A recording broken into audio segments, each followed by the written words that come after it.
Guys, for today's video, ma-interview ta sa aton nga soundtech si CG Rocky. Ang interview natin kung paano ang ilang wattage ng ilang sounds. So, Sa sub, Rockford 2000 watts, mid Rockford 2K, ang high 1K solid nga Rockford. Wala sa ngalo. Ano ni head to toe Rockford. Sub 2K, mid 2K nga mid high ang design. Tapos ang high is 1K nga Rockford.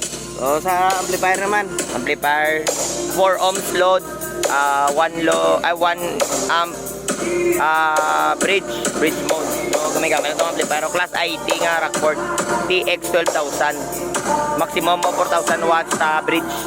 Tapos ang mid-high quadro pony nga maximum sa 1,500 watts nga pony. Stereo mode pasubong ang mid. So depende pa karon kung may ara kami nga plano mag-bridge sa mid. Ang high quadro pony 1,000 watts per channel. Wala na. Kag processor driver kag EQ lang.